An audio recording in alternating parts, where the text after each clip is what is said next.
Kula diminta panitia untuk bikin judul. Terus judul kula adalah keistimewaan mukjizat Al-Quran. Kersane akurat nih kula betul kerpean. Jadi otoritatif.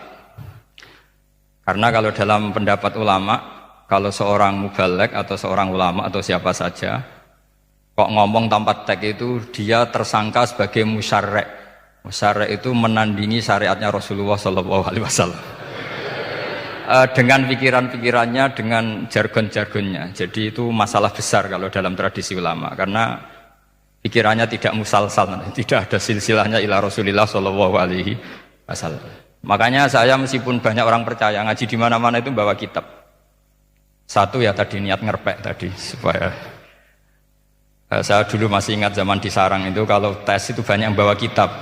Ketika ditanya, ini namanya ngerpek? Enggak Pak, mutolaah itu tanpa batas. Jadi mutolaah itu kapan saja. Yang agak kriminal itu kasus ujian nasional. Itu ada seorang guru SD. Ini kisah nyata, ingin membocorkan ujian apa? Nasional. Itu kan jelas kriminal itu. Si guru SD tadi berdalih gini, wong ujiannya mungkar nakir saja dibocorkan, apalagi ini ujian negara. Karena semua kiai itu kan mengajari kita marrobuka waman nabi, itu kan mengecewakan mungkar nakir, artinya kan membocorkan ujian. Singkat cerita kiai tadi itu, guru tadi, kalau nggak percaya tanya Gus Bah. Akhirnya rombongan guru SD tanya ke saya, apa betul Gus ujian boleh dibocorkan? Analoginya kiai-kiai bocorkan ujiannya siapa? Mungkar nakir. Karena saya ya NKRI harga mati, saya bilang tertawa-tawa. Kalau saya jawab gak kriminal dimarahin polisi. Kalau saya jawab kriminal, analoginya dengan mungkar nakir memang yang membocorkan itu apa? Gak usah diteruskan, kalau saya bilang boleh nanti jadi kriminal. Dan agama ini adalah analogi. Analogi itu kias. Sehingga saya di sini insya Allah serius sekali membawa makalah mukjizatnya Quran. Kenapa demikian? Memang saya merasakan dan semua yang hadir di sini pasti merasakan bahwa mukjizatnya Quran itu luar biasa. Sehingga kita satu-satunya umat yang enggak ditunggui Rasul, tapi kualitas iman kita insya Allah menyamai periode-periode sahabatnya Rasulullah SAW. Tapi syaratnya tadi ya, dengan pikiran yang sama, dengan teks yang sama, dengan rasa yang sama, dengan kejiwaan yang sama. Caranya gimana supaya sama? Kita harus terus membaca teks. Teks itu mengingatkan kita. Misalnya begini, yang dikatakan mukjizat itu kan sesuatu dahsyat yang dalam nalar manusia itu nggak mungkin terjadi. Misalnya ontanya Nabi Soleh keluar dari batu besar, itu kan satu peristiwa yang akal manusia tidak sampai. Begitu juga tongkatnya Nabi Musa membelah Laut Merah, yang akal manusia itu tidak sampai. Tapi pikiran itu menurut mazhab kita yang waras ini, saya ulang lagi, kita yang waras itu pikiran kriminal, itu salah. Saya ulang lagi ya, kita semua kan umatnya Rasulullah SAW. Semoga benar-benar umatnya Nabi, bukan Islam yang kumat. Karena orang Islam itu pilihannya hanya dua, kalau nggak bersatu semat Islam ya Islam yang kumat. Kumat itu agak gitu, namanya kumat dalam bahasa Jawa. Begini, saya ulang lagi ya. Yang dikatakan mukjizat itu amrun khariqun lil adat, sesuatu yang luar biasa. Kemudian dalam tanda kutip yang manusia itu tidak mampu, sehingga itu dikatakan mukjizat. Seperti tongkatnya Nabi Musa dan untanya Nabi Nuh yang keluar dari batu apa? Besar.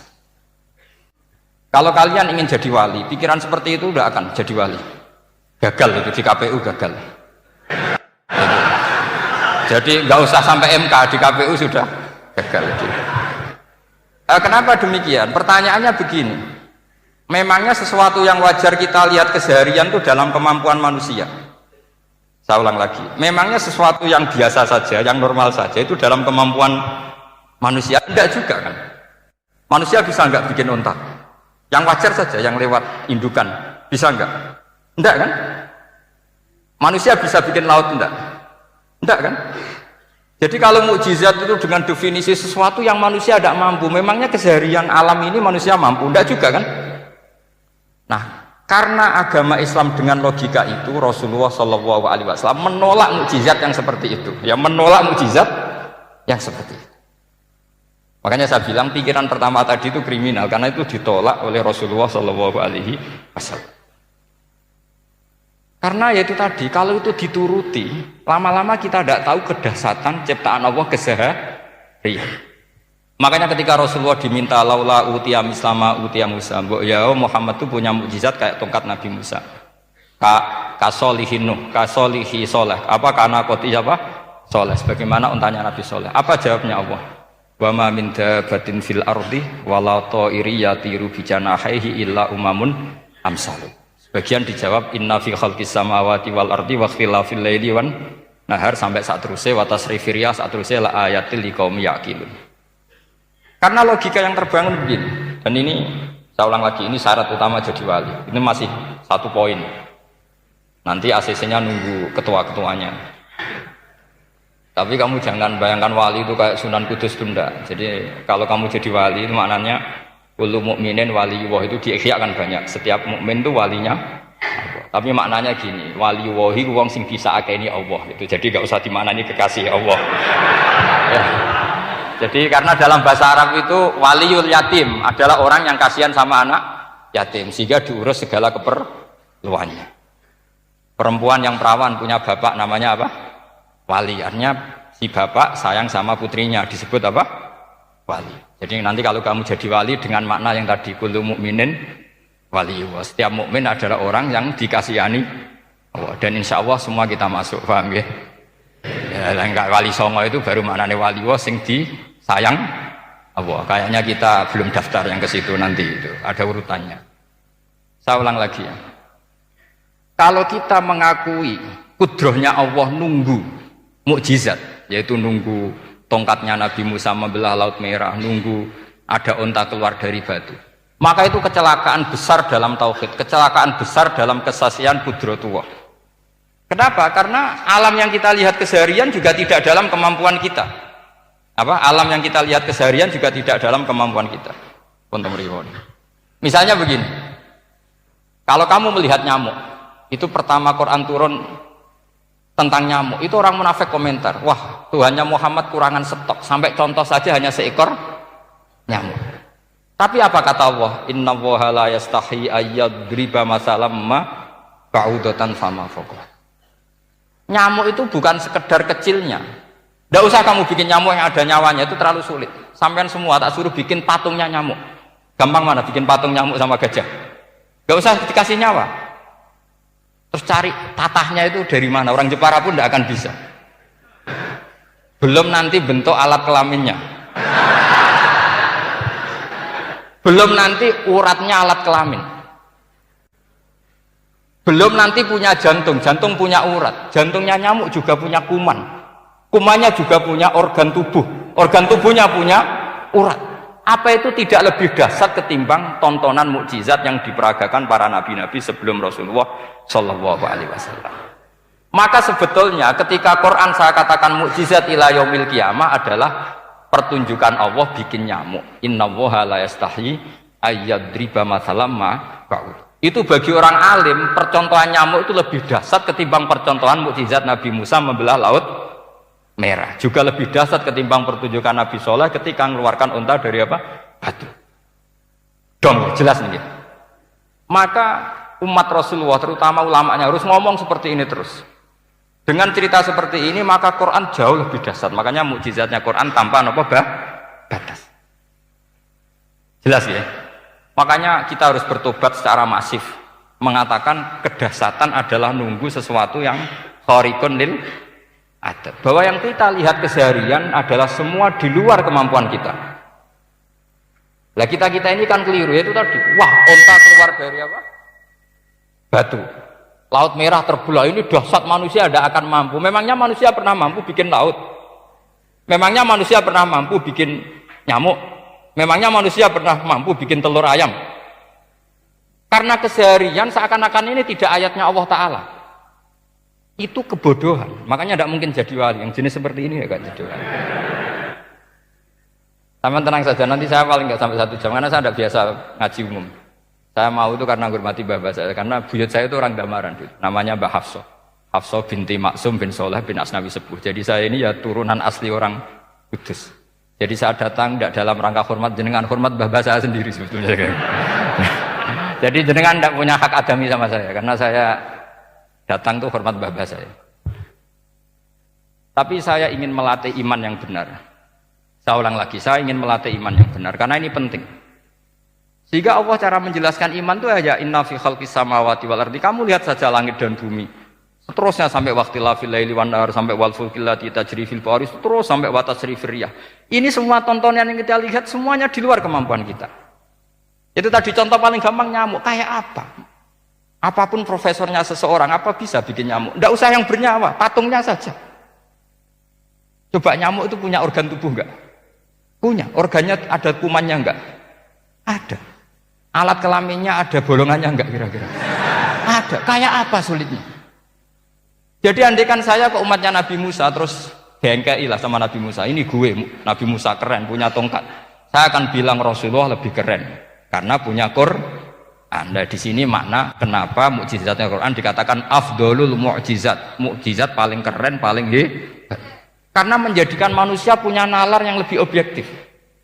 Artinya lebih objektif, kenapa kita hanya kagum dengan sesuatu yang dahsyat? Dengan alasan kita tidak mampu. Memangnya dengan hal-hal yang keseharian kita mampu? Tidak juga kan? Jelas ya? Mohon bener nih ya? Mohon bener di mana ini? Mohon gini malam selai didandani bareng-bareng. Mohon bener ya? Sehingga iman di era Rasulullah SAW itu gak lagi butuh sesuatu yang khariqun lil. Kedua pertimbangannya Rasulullah Muhammad SAW, mukjizat yang khariqun lil adat itu resikonya lebih tinggi untuk tidak abadi. Nanti saya bacakan takbirnya. Misalnya tongkatnya Nabi Musa itu hanya disaksikan oleh orang yang di era itu pun yang kebetulan menyaksikan. Saya ulang lagi ya, resiko mukjizat mahsusah istilahnya, mukjizat yang bisa dilihat dengan indera itu resikonya hanya dilihat orang yang di saat itu menyaksikan. Gimana? Ini prosedur. Agak gaul nih. Nggih peci, mboten. Terus gimana? Oke. Saya teruskan lagi ya. Niki mun normal nih. Mboten kebanteran nih. Mboten kebanteran nih. Saya ulang lagi ya. Jadi yang dikatakan mukjizat itu seringnya kan dikasih definisi satu pertunjukan yang di luar kemampuan manusia. Sehingga tongkat Nabi Musa membelah laut merah disebut apa? Mukjizat. Ontanya Nabi Soleh keluar dari batu disebut apa? Terus lucunya disebut alasannya karena manusia tidak mampu. Memangnya manusia mampu bikin onta normal yang lewat indukan? Mampu enggak? Enggak. Artinya umatnya Rasulullah lebih sering melihat kekuatan Allah Subhanahu wa ta'ala kulla waqtin wa hinin, setiap saat, karena cara berpikir sudah dibenahi Al-Qur'anul Karim. Paham ya? Maka untuk jadi wali umatnya Nabi itu lebih mungkin karena melihat kedahsyatan Allah setiap saat. Tidak usah nunggu sesuatu yang super kayak apa? Kan filakil bakhri, sebagaimana laut terbelah oleh tongkatnya Nabi siapa? Musa. Terus ketiga, kalau logika mukjizat gini itu terus menerus seperti yang dialami Nabi Musa, resikonya adalah umat selalu menuntut hal yang aneh-aneh dan melupakan hal yang pokok. Itu lebih bahaya lagi. Misalnya begini contoh gampang, kita ini hidup di bumi setelah sampai belajar ilmu falak atau astronomi atau belajar geologi, planet yang sebesar ini apa, semuanya itu sudah maha dahsyat.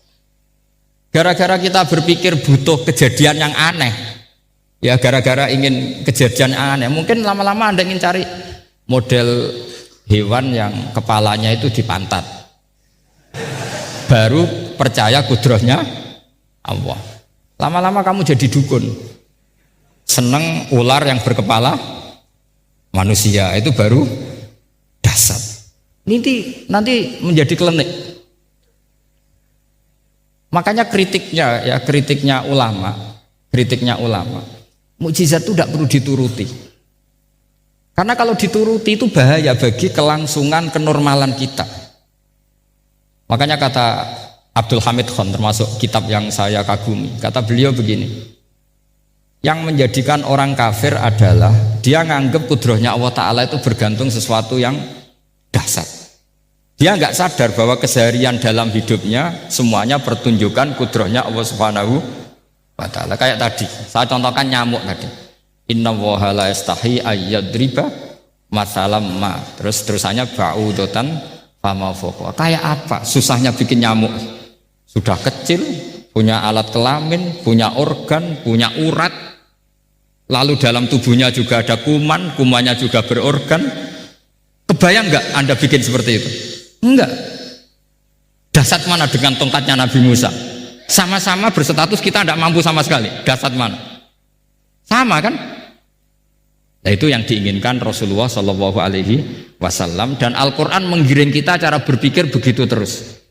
Sehingga Quran cukup menghentikan wa ma min dabbatin fil ardi wala ta'iri yatiru bi janahaihi illa umamun amsalukum. Sebetulnya burung yang setiap hari terbang, yang setiap hari lewat Anda, itu semuanya bukti kekuasaan Allah Subhanahu wa Ta'ala. Tidak usah nunggu kejadian-kejadian super dahsyat.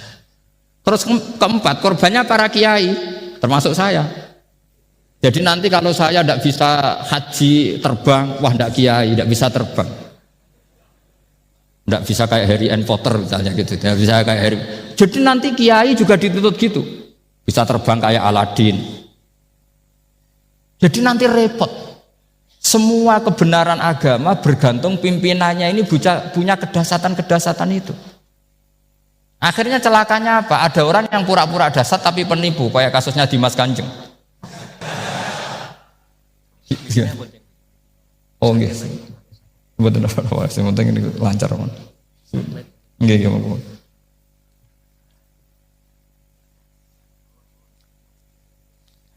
Jadi makanya nanti itu saya akan memberi penjelasan tentang apa? Mukjizatnya Al-Qur'an, kenapa disebut mukjizat paling apa? Dasar. Ini saya bacakan teks pokoknya ya supaya sampean tahu. Ini tabarruk sama Imam Bukhari ya. Redaksi yang diriwayatkan Imam Bukhari, qala Nabi sallallahu alaihi wasallam, ini ikut kitab Fadhailil Quran. Ma minal anbiya'i nabiyyun illa u'tiya minal ayat ma misluhu amana alaihil bashar. Wa inna ma kana alladhi utituhu wahyan awhahu wa ilayya fa arju an akuna aktsarahum tabi'an yaumal qiyamah. Jadi semua nabi punya mukjizat, yang lewat mukjizat itu orang dipaksa iman. Karena dahsyat tadi, saking dahsyatnya terus cocok tidak cocok itu percaya. Tapi kata Rasulullah, mukjizat saya itu berupa wahyu, yaitu Al-Quran, dan saya berharap dengan mukjizat itu saya adalah nabi paling banyak pengaruhnya yaumal qiyamah. Maknanya paling banyak orang yang iman. Terus di sini dikomentari oleh sarehnya ya, oleh penyarahnya yaitu Ibnu Hajar Al-Asqalani. Ya saya baca Arabnya saja. Saman harus pura-pura paham jadi keren. Jangan minta saya terjemah nanti harus pura-pura paham. Bagus kok, mantas sababi komen bahwa apa? Minhum. Jadi bergaya orang kaya ya dikira apa? Kaya. Bergaya ulama ya dikira apa? Ulama. Nanti bergaya wali juga dikira wali. Saya baca ya, ini luar biasa menurut saya. Al makna annal mu'jizati al madiyata kanat khissiyatan tusyahadu bil absor kana qoti soleh wa asa Musa wa mu'jizatul Qur'ani tusyahadu bil basirah. Jadi kayak tadi, kedasatan tongkat Musa itu karena apa? Laut kok bisa dibelah sebuah tongkat, itu aneh. Kalau maknanya aneh adalah di luar kemampuan manusia, nyamuk lebih aneh. Kayak apa susahnya bikin organ apa? Nyamuk yang sekecil itu. Artinya bedanya apa? Tongkatnya Nabi Musa dengan pertunjukan nyamuk yang sama-sama mengarah satu titik, yaitu mengakui absolutisme kudrahnya Allah Subhanahu. Sama ndak? Sama. Sehingga umatnya Rasulullah tidak perlu ditunggoni mukjizat simsalabim. Cukup penalaran akal. Ini namanya basirah apa? Basirah. Nggih jelas ya. Mohon sampean ra usah kepen roh kate Nabi Musa to. Cekap melihat apa? Nyamuk. Ya sudah bagus, sudah maju, sudah keren. Ya jelas ya. Li'annal ladzi yushahadu bi ainir ra'si yang qaridu binqiradi musyahidihi walladzi yushahadu bi ainil aqli baqin yushahiduhu kullu man jaa ba'dal awali mustamirron. Sesuatu yang dipertontonkan lewat sesuatu yang fisik kayak tongkat Nabi Musa, itu yang percaya langsung tentu yang melihat. Setelah itu ada yang percaya, ada yang enggak. Bisa saja itu hoax, bisa saja macam-macam. Tentu yang nggak percaya tentu salah ya, kita sepakat. Tapi tetap saja yang nggak menyaksikan itu bisa saja nggak percaya, paham ya? Tapi logika kedahsyatan nyamuk, siapapun yang punya nalar percaya.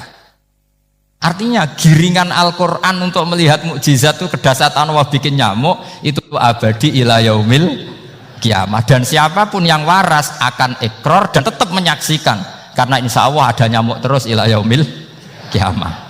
Itu kan teman tidur kita, paham?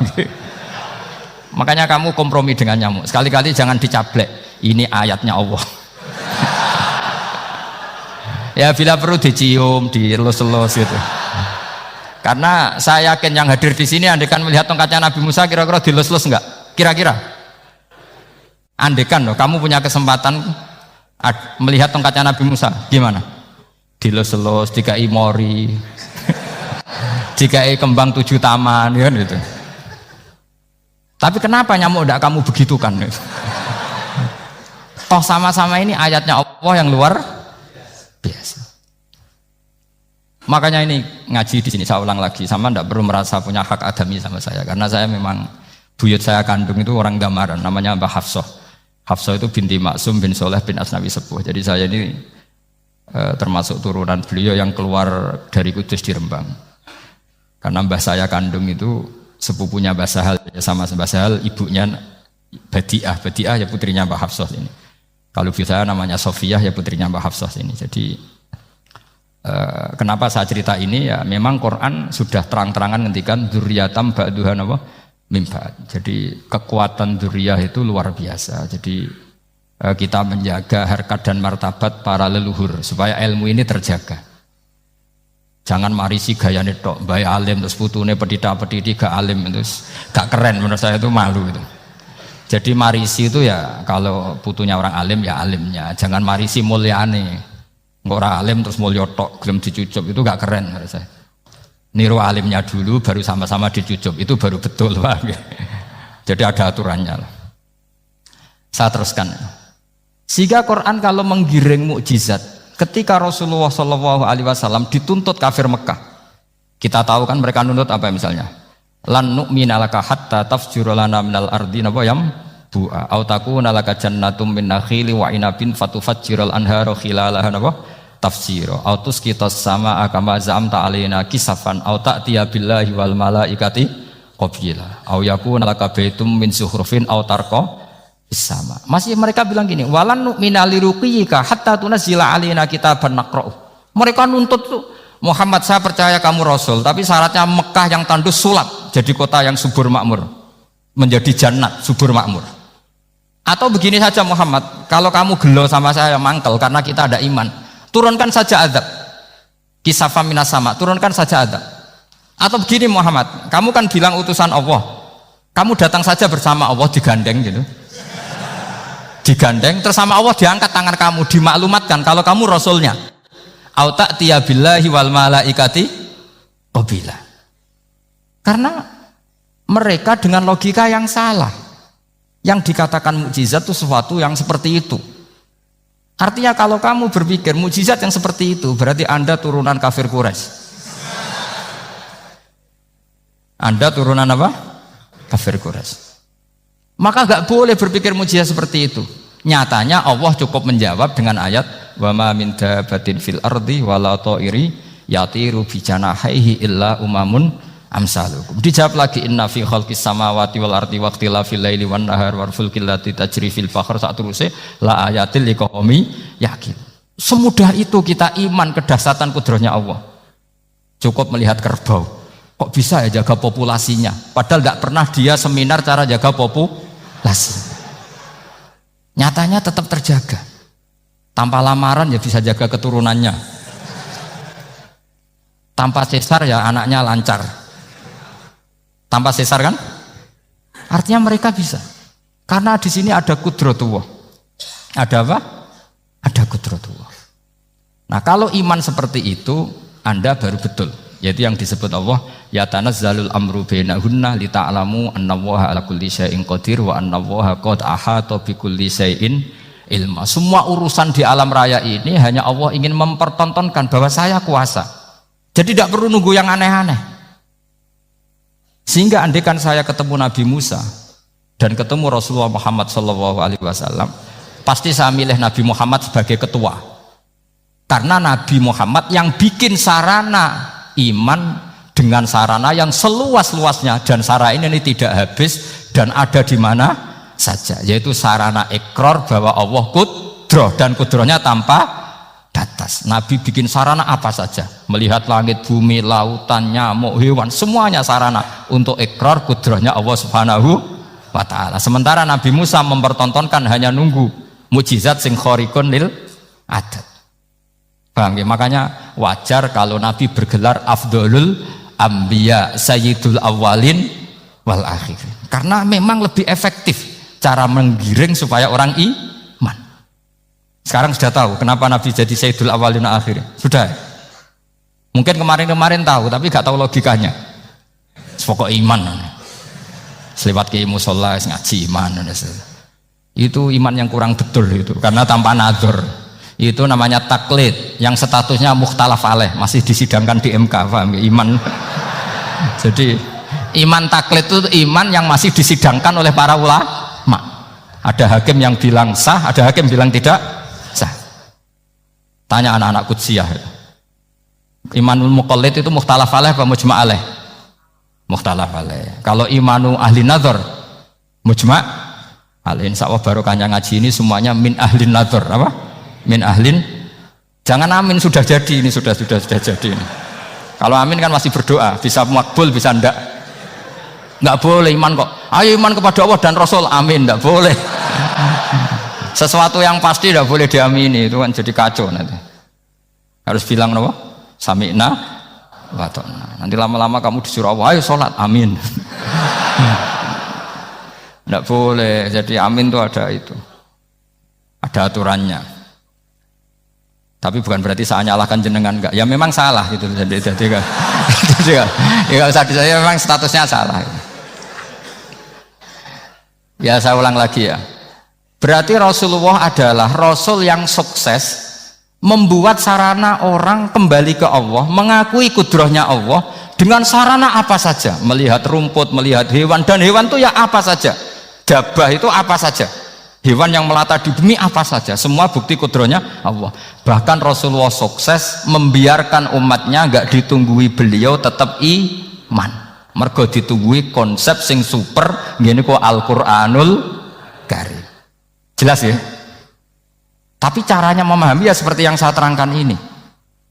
Ya saya baca lagi ya, jadi annal mu'jizati, pakai jama' mu'annas salim, annal mu'jizati al-madiyata, mukjizat-mukjizat yang sudah kelewat itu kanat khisiatan, bersifat fisik, tusyahadu bil absor, hanya bisa dilihat dengan mata kepala, karena qoti soleh wa aso Musa, wa mu'jizatul Qur'ani tusyahadu bil basirah. Sementara mukjizatnya Quran disaksikan dengan mata hati, dan setiap orang punya mata hati. Fayakunu man yattabi'uhu li ajliha aksar li annal ladzi yusyahadu bi ainir ra'si yang qoridu bingkirodi musyahidihi walladzi yusyahadu bi ainil aqli baqin yusyahiduhu kullu man jaa ba'dal awal mustamirron. Sesuatu yang dilihat dengan mata kepala, setelah para saksi ini meninggal, maka setelahnya mencari-cari, bisa percaya bisa enggak. Tapi mukjizat yang disaksikan mata hati, siapapun percaya dan sampai ila yaumil kiamat. Dan tentu Quran lebih unggul dalam hal ini. Dan insya Allah kita semua adalah ahli Quran. Yaitu harus punya kesimpulan falamma tabayyana lahu qala a'lamu annallaha ala kulli syai'in qadir. Sebagian ayat wa li ta'lamu annallaha ala kulli syai'in qadir wa annallaha qad ahata bi kulli syai'in ilma. Itu kenapa mukjizat Al-Qur'an dasar.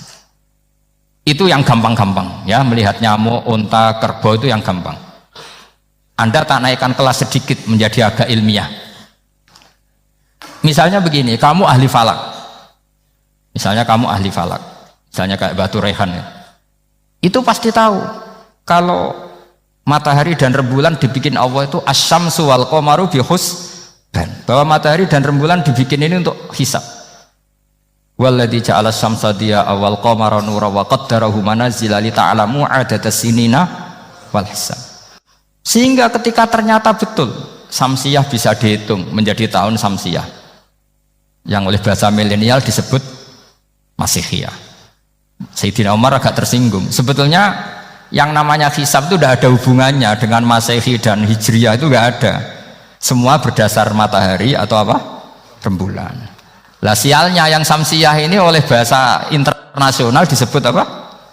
Masihiyah. Makanya Sayyidina Umar marah terus bilang ya sudah kalau gitu Qamariyah bikin apa? Hijriyah. Jadi itu sebenarnya nama politik. Sebetulnya kalau objektif yang jadi ukuran ya samsiyah sama Qamariyah. Berhubung ini sudah diambil tetangga partai sebelah, akhirnya ya kira-kira gitu loh. Jadi kira-kira seperti itu. Akhirnya kita namanya apa? Hijriyah. Apa samsiyah sama apa? Hijriyah. Sebetulnya yang asli ya samsiyah, Qamariyah. Tapi nggak apa-apa lah. Dunia itu mesti ada politiknya. Lah yang repot orang-orang fanatik hukum pakai bahasa nasional itu repot. Jadi misalnya kematian Yesus Kristus itu mesti Batu Rehan kan nggak percaya. Akhirnya ditambahi kematian Sibeh. Karena kalau bilang iya kan percaya. Makanya ditambahi apa?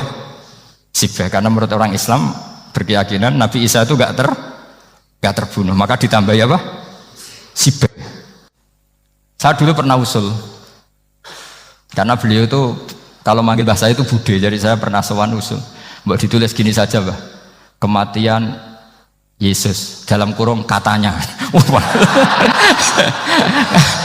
Tapi mungkin terlalu vulgar ya, jadi akhirnya dibikin apa? Sibeh ya?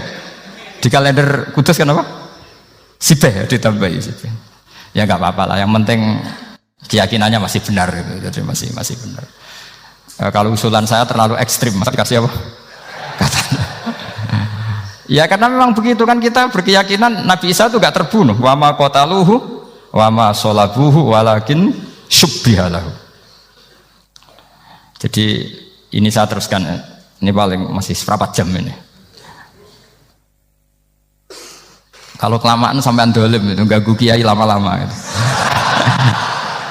Saya tadi sudah bilang sama panitia, orang Indonesia itu nggak sopan. Kalau suka kiai itu didatangkan, itu agak masalah sebetulnya. Dalam etika itu masalah. Kalau seneng kiai ya sowan ngaji, jangan sowan di dalam, itu ganggu ya, sowan ngaji saja. Dulu Imam Malik itu anaknya raja itu, Imam Malik itu seangkatan dengan Harun Ar-Rasyid. Makanya jangan berharap kalau saya gampang diundang. Bukan karena saya sombong, memang etikanya seperti itu. Jadi Imam Malik diminta datang ke istana untuk ngajar anak-anaknya Harun apa? Ar-Rasyid. Masyhur Imam Malik tersinggung terus kata bang, al ilmu yu'ta la ya'ti. Ilmu itu disowani bukan sowan. Akhirnya Harun Ar-Rasyid minta anak-anaknya datang ngaji ke Imam Malik. Itu anak presiden. Imam Malik berani. Al ilmu yu'ta la ya'ti. Tapi kalian beruntung karena saya hormat sama mbah-mbah saya yang di sini. Wong makom buyut saya itu ya berarti apa ya? Selatannya makamnya Sayyid Ja'far Shadiq itu di situ kan ada makamnya Mbah Soleh, Mbah Maksum, itu mbah saya. Nah, makanya dulu saya ngaji di sini lama di Damaran itu. Maksudnya lama itu ya mungkin setahun. Karena saya memang mulai kecil di sarang, sampai sekarang saya masih ngajar di sarang.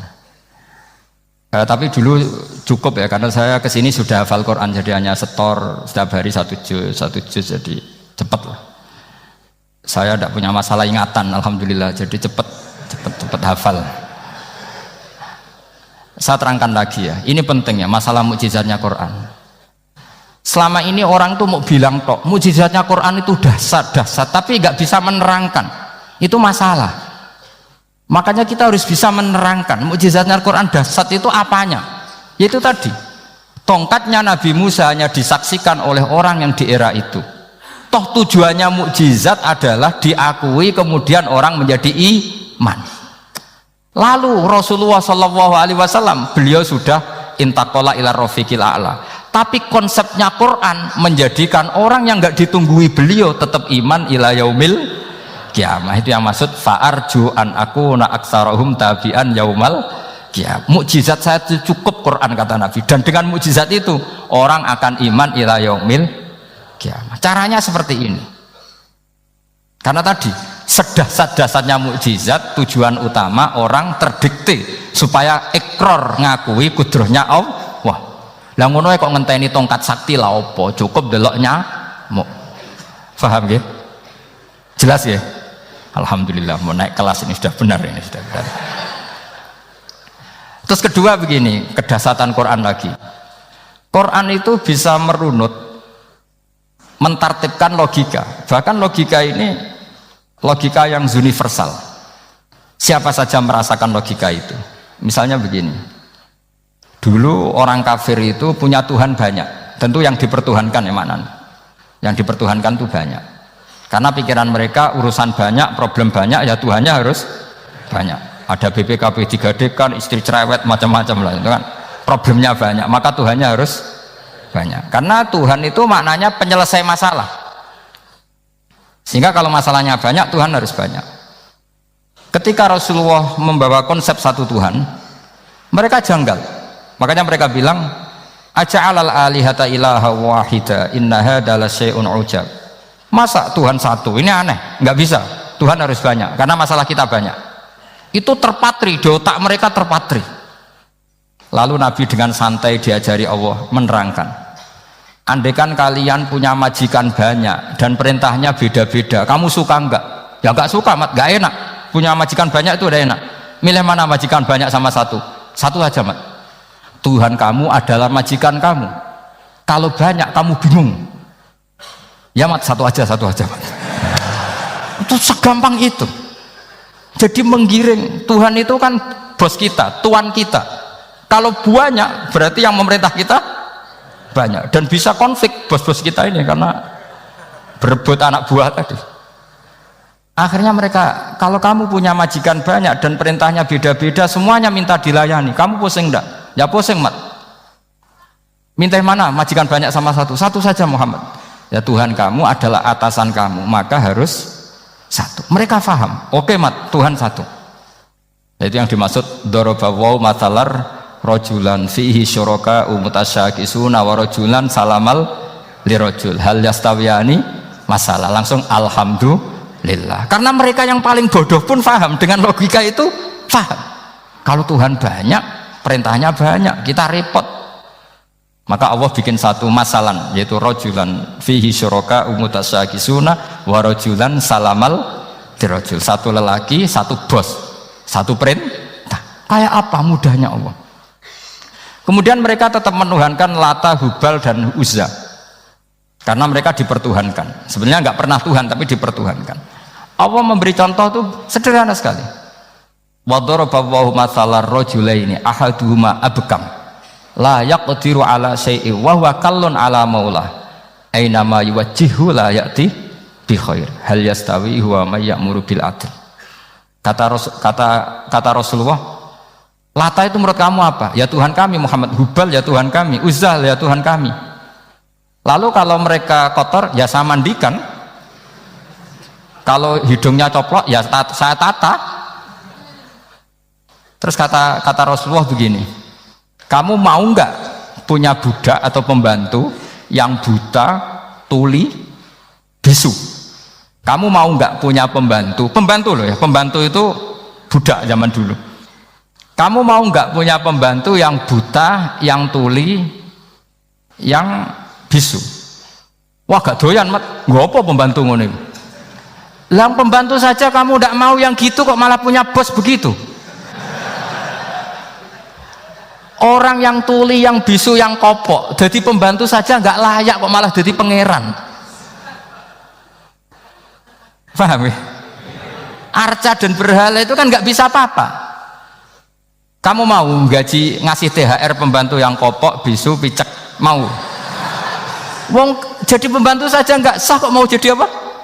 Tuhan atau jadi majikan. Jadi Allah bikin contoh gampang sekali. Wadaraba masalah rajulain ahaduma abkam la yaqdiru ala sa'in, enggak bisa apa saja. Wa wakallun amala maulah, anane ngrepoti tok. Ainama yuwajjihu la yati bi khair. Mudah sekali. Akhirnya mereka berbondong-bondong iman karena logikanya ditata oleh logika Al-Qur'an. Makanya agama ini sebenarnya nggak pernah datang dengan kekerasan, itu tidak pernah. Bil hujjah, dengan argumentasi. Itu disebut qul falillahil hujjatul balighah. Nah sekarang orang rapati soal argumentasi, senengane neror. Nah, itu rapati ngaji.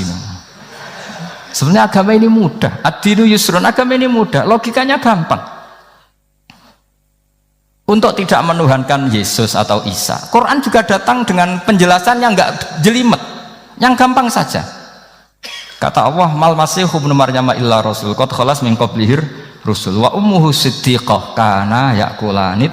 Kok arani pangeran piye? Nek ramangan ya lesu. Kamu kebayang nggak misalnya punya Tuhan terus mbok gratisi pas marum, terus kamu bangga, alhamdulillah tadi habis nggrasisi Tuhan, tadi kelihatannya kelaparan tak gratisi, senangnya bukan main. Kamu mau punya Tuhan yang seperti itu? Mau? Nggak mau kan? Allah menjelaskan karena ya kulanit kuduyan sego, artinya nak orang mangan yo lemes. Pas kamu minta ternyata Tuhannya baru lemes. Jadi Quran itu tidak sinis gak, tapi menggiring logika bahwa ini tidak mungkin Tuhan. Wong kana ya kulanit. Gampang kan? Itu gampang. Gampang sekali, logika Quran itu gampang sekali. Dan masalahnya kita sekarang tidak mengkaji Quran yang sisi ini. Ya termasuk kritik kita ya, tapi ya sudahlah, ini dunia ya macam-macam. Ono sing ngaramno lomba, ono sing mendukung lomba, macam-macam. Saya tidak dalam posisi mendukung dan menolak.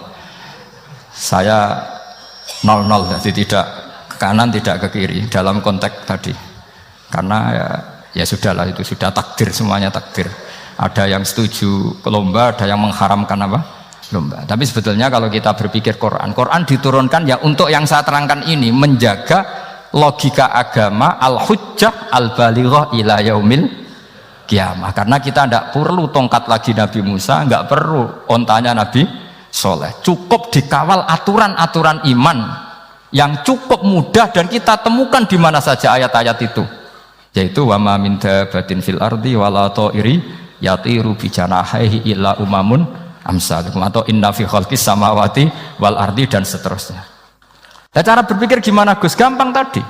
Kalau tongkat Nabi Musa membelah laut adalah hal yang kita tidak mampu, memangnya kita mampu bikin langit bumi? Tidak mampu kan? Berarti ini sudah cukup menjadi ayat kekuasaannya Allah. Jelas kan? Maka mukjizat Quran ini mengawal umatnya Rasulullah SAW ila yaumil kiamat dengan logika seperti itu. Saya ulang lagi, dengan logika seperti itu. Maka ulama nggak boleh berhenti seperti saya ngomong terus seperti ini. Makanya ngendikane Allah, lam yakunil ladzina kafaru min ahlil kitabi wal musyrikina munfakina hatta ta'tiyahumul bayyinah. Bayyinah itu apa? Rasulun minallah yatslu suhufam mutahhar. Orang kafir semuanya, kata Allah, baik berkategori kafir musyrik maupun kafir ahli kitab, itu tidak akan tercerabut dari akar kesalahan mereka, dari cara berpikir mereka, hatta ta'tiyahumul bayyinah, sehingga datang satu kejelasan yang jelas welo-welo. Itu apa? Rasulun minallah yatslu suhufam mutahhar, yaitu rasulnya Allah yang membaca sahifah-sahifah suci, maknanya Al-Qur'an. Untuk menafikan ketuhanan berhala, ketuhanan Yesus, kita cukup dengan konsep Quran. Kayak tadi kana yakulanit, termasuk untuk menafikan Tuhan balita, paham ya? Tuhan apa? Fir'aun. Ini contoh terakhir. Sampai siap-siap saja selesai. Karena saya memang mau selesai ini, bukan guyon, memang mau selesai. Karena menurut saya mukjizatnya Quran itu jelas. Jadi diterangkan seperempat jam ya jelas, 10 menit ya jelas. Kalau kamu butuh lama, berarti kamu menyaksikan kejelasan Al-Quran. Dan itu kriminal besar gitu. Kalau nggak boleh dibahasakan murtad besar ya kriminal apa besar. Nggak, ini nggak guyon, betul itu. Saya tadi mau nyontohkan apa tadi? Tuhan balita ya. Fir'aun itu berdebat sama Nabi Musa. Singkat debat begini. Kalau nggak salah di Juz 19, kalau nggak salah di surat Syu'ara. Dicari sendirilah. Pertama ditanya gini, Musa kamu kesini ada apa? Ya bawa konsep Tuhan. Yang jelas itu tidak kamu ya. Lalu Tuhan kamu siapa? Rabbus samawati wal ardi, yang menuhani langit dan bumi. Si Fir'aun masih berkelit. Begini, soal yang di bumi, saya jalan-jalan kemana-mana, setahu saya yang jadi Tuhan saya. Ma'alim tulakum min ilahin apa? Ghairi, di mana-mana yang dituhankan saya. Soal kemungkinan di langit begini, tunggu saya. Terus di Haman dipanggil. Ya Haman ibn li sarhal ali abluhul asbab as-samawati fa'attali'a ila ilahi Musa. Haman, bikinkan piramida yang tinggi. Saya mau lihat Tuhannya Musa, apa betul ada? Padahal andaikan terjadi piramida kan Tuhan pun nggak bisa dilihat. Wong sampean yang wali saja tidak bisa melihat. Wali tadi yang sing disakeni Allah tadi itu aja nggak bisa melihat. Apalagi Fir'aun. Akhirnya Nabi Musa sadar bahwa logika itu tidak masuk ke Fir'aun, tidak masuk. Padahal ada pengawalnya banyak. Dan karena semua Nabi Fatona itu ibarat mobil ganti gigi, ganti argumentasi. Gini saja, yang menuhani leluhur kamu, mbah-mbah kamu, itu sontak kaget Fir'aun. Pengawalnya ya kaget. Oh iya, kalau Fir'aun ini Tuhan, mbah-mbahnya tanpa Tuhan. Kan Tuhannya datang terlambat. Berarti mbah-mbahnya dulu itu tanpa Tuhan, karena ini ada Tuhan balita itu ada itu. Akhirnya hampir separuh, mungkin hampir semua pengawalnya Fir'aun itu iman semua. Meskipun yaktumu imanahu, ini yang diceritakan Quran, wa qala rajulun mu'minun min ali fir'auna yaktumu iman. Karena runtuh semua logika Fir'aun sebagai Tuhan itu runtuh. Hanya dengan logika kalau kamu Tuhan, lalu mbah kamu Tuhannya siapa? Fir'aun mantel. Wah bahaya logika Musa, tangkap Musa, udah gak debat lagi. Kayak apa mudahnya logika Quran untuk menafikan ketidaktuhanan Fir'aun. Yaitu mengatakan Rabbukum wa Rabbu abaikumul awwalin. Karena dikatakan Tuhan langit, Fir'aun masih berkelit. Nanti dulu saya mau bikin piramida, mau saya lihat ada enggak Tuhan kamu. Nabi Musa langsung ganti gigi, yang nuhani mbah-mbah kamu. Orang kan masih pikir, ini kalau Tuhan betul, lalu orang-orang dulu Tuhannya siapa? Kan Tuhannya datang terlambat. Nah itu lagi-lagi, dan kita baca Quran itu ila yaumil kiamah. Makanya tidak ada umatnya Rasulullah SAW kemudian imannya itu ada syak, nggak ada sama sekali. Karena dzalikal kitabu la raiba fihi mir rabbil alamin. Ya, mohon cekap ya. Mpun gampang dong. Masalah sama kalau masalah. Jadi karena kebenaran Quran itu adhar wa adhar, sangat jelas. Sehingga nggak perlu butuh orasinya saya. Sebenarnya nggak perlu. Saya yakin sampean sebelum saya terangkan ya sudah iman, sudah betul. Ini kan akal-akalan saja saya dimanfaatkan. Karena ya menurut saya itu ya sudah adharu min samsi dhahira kalau dalam bahasa Arab. Kebenaran sejati itu lebih jelas ketimbang matahari di siang hari, karena ya tadi logika. Ya saya tambah satu contoh lagi, semoga ini selesai betul. Kemudian Quran misalnya gini, sampean tak bedai, kamu bisa melihat itu karena apa? Ini misalnya apa? Kertas yang saya bawa ini kan kuning, kamu bisa melihat itu karena apa? Mata kan? Nah itu masalah. Karena melihat kamu dengan mata, sekali ini tak tutupi, kamu tidak tahu. Atau kamu jauh menjadi tidak tahu. Karena mata bisa terhalangi oleh jauh atau tertutupi. Beda dengan Allah. Allah itu kalau merumuskan tahu itu bukan karena melihat, karena menciptakan. Makanya Allah bilang ala ya'lamu man khalaqa. Apakah tidak tahu orang yang membuat? Misalnya ini, kertas ini kuning. Sama saya tak tutup begini. Kemudian kitab ini tak tinggal, saya datang ke Jakarta. Saya tetap tahu enggak kalau dalam ini ada kertas kuning? Tahu, karena saya yang menciptakan. Paham ya? Kamu bangun satu bangunan, di dalamnya ada besi ukuran sekian. Di situ kamu menyimpan emas 0,5 kilo. Setelah kamu pergi kemana-mana masih tahu enggak? Tahu, karena kamu yang menciptakan. Sehingga ketika kita janggal, masa Allah pirsa semua alam ini? Logikanya gampang, masa yang bikin tidak tahu? Makanya Allah bilang ala ya'lamu man khalaqa. Paham ya? Jadi gampang sekali, mukjizatnya Quran tuh gampang sekali. Nak raro kebangetan gitu. Ampun nggih, Al-Fatihah.